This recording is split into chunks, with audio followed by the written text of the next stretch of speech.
नमस्कार, जय श्री कृष्ण। धारा एकेडमी मंदसौर से मैं आपका मित्र एडवोकेट सुनील बड़ोत्रा। आप सभी दर्शकों का मेरे यूट्यूब चैनल वैचारिक प्रवाह पर बहुत बहुत स्वागत, अभिनंदन। मित्रों, आज जिस विषय को लेकर के मैं आपसे चर्चा करना चाह रहा हूँ, बड़ा ही समसामयिक विषय है और वो जो विषय है उसका शीर्षक है हमारा स्वास्थ्य हमारे हाथ। हमारे यहाँ कहा गया है शरीरम आद्य खलु धर्म साधना। शरीर ही एकमात्र विभिन्न प्रकार के कार्य करने का साधन है। जिस व्यक्ति का शरीर स्वस्थ है वो अपने आप को बहुत पॉजिटिव महसूस करेगा और समस्त प्रकार के कार्यों को अच्छी तरीके से संपन्न कर पाएगा।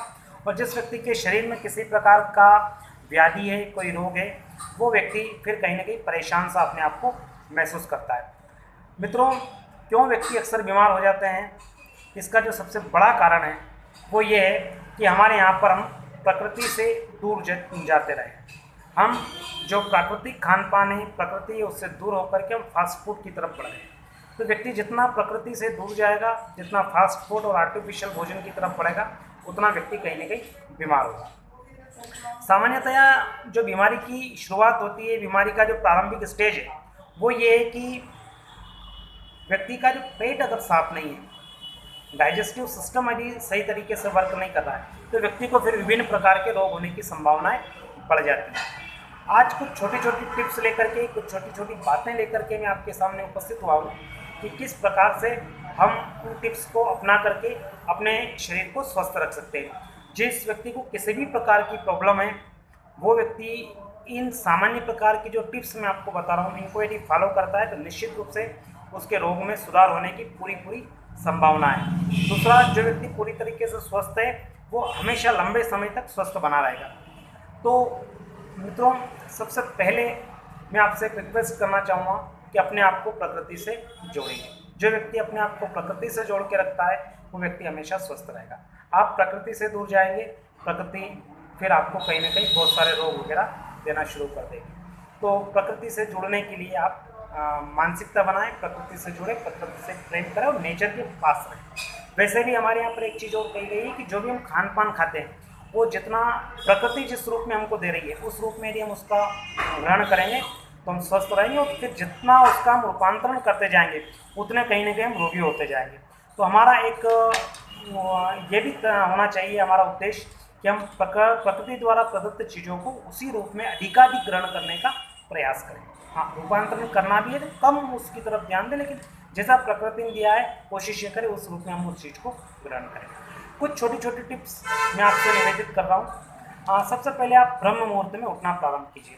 जो सवेरे 4 से 6 बजे के बीच का समय होता है उसमें आप ब्रह्म मुहूर्त में उठिए, और ब्रह्म मुहूर्त में उठ करके अपने नित्य क्रियाक्रम से निवृत्त होकर के आप सुबह की सैर पर जाइए, घूमने जाइए, पैदल घूमने निकल जाइए। अगर आप पैदल घूमने जाने में सक्षम नहीं जा सकते हैं तो 4 साढ़े 4 बजे उठ करके आप घर की छत पर बैठ जाइए और 4:30 से 5:30 तक 1 घंटा आप उस घर की छत पर उस हवा में बैठिए। केवल आप बैठेंगे तब भी आपको लाभ होगा, क्योंकि प्रकृति उस वक्त अपने पूरे शवाब पर होती है। और प्रकृति का जो एक माहौल है, पक्षी उस वक्त जग जाते हैं, जानवर उस वक्त जग जाते हैं, और इसीलिए कोई पक्षी और जानवर बीमार नहीं होते। रीज़न ये है कि प्रकृति के साथ उठते हैं, प्रकृति के साथ सोते हैं। हमारे आजकल क्या हो गया, हम रात को 1-1 डेढ़ बजे तक तो व्हाट्सअप फेसबुक चलाते हैं और सवेरे 9 बजे उठते हैं। मतलब हमने अपने आप को प्रकृति से दूर कर लिया। हम प्रकृति के साथ चल ही नहीं रहे, हम प्रकृति के विपरीत चल रहे हैं। प्रकृति से हम कुश्ती लड़ने की कोशिश कर रहे हैं। तो प्रकृति से कुश्ती लड़ेंगे तो फिर उसका परिणाम क्या आएगा आप खुद सहज रूप से अंदाज लगा सकते हैं। तो आप कोशिश कीजिए रात को 10 बजे आप सो जाए और सवेरे अगली मॉर्निंग 4 साढ़े 4 बजे उठिए और प्रकृति में बैठिए, प्रकृति की गोद में कुछ समय आप बिताइए। चाय और कॉफ़ी को अपने लाइफ से थोड़ा स्किप करिए कुछ समय के लिए। दूध आप पी सकते हैं, लेकिन कोशिश करिए बिना शक्कर का दूध पिएं। लेकिन एक ड्रिंक गर्म पानी, उसमें थोड़ा गर्म पानी करें, अच्छा जैसा चाय गर्म होती है उस टाइप का, उस गर्म पानी में नींबू डालें और थोड़ा सा काला नमक डाल लें, उसको हिला करके और उस ड्रिंक को आप सिप करके पीने का प्रयास करें। तो देखिएगा कि आपको एक आश्चर्यजनक तरीके से एनर्जी महसूस होगी।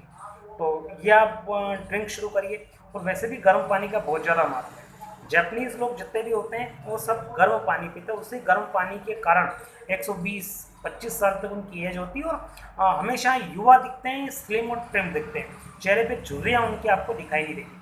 तो वो गर्म पानी का बहुत ज़्यादा सेवन करें। आप भी कोशिश कीजिए गर्म पानी हमेशा पीजिए। और फ्रिज के पानी को तो कृपा करके आप छोड़ ही दें तो बहुत ज़्यादा बेटर होगा।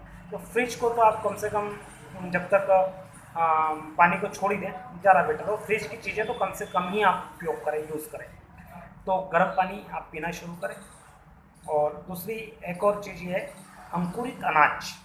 जो आजकल हम नाश्ते में क्या करते हैं कि पोहे वगैरह हम खाना शुरू कर देते हैं और पोहे आपको सबसे ज़्यादा नुकसान पहुंचाते हैं। तो प्लीज़ पोहे को आप बंद करिए और पोहे की जगह अंकुरित अनाज, अंकुरित अनाज में आप मूंगफली के कुछ दाने लीजिए, पूरे मूंग लीजिए और पूरे चने, इनको आप गला लीजिए, उनको अंकुरित कर लीजिए और फिर उसको आप अपने नाश्ते में शामिल करिए।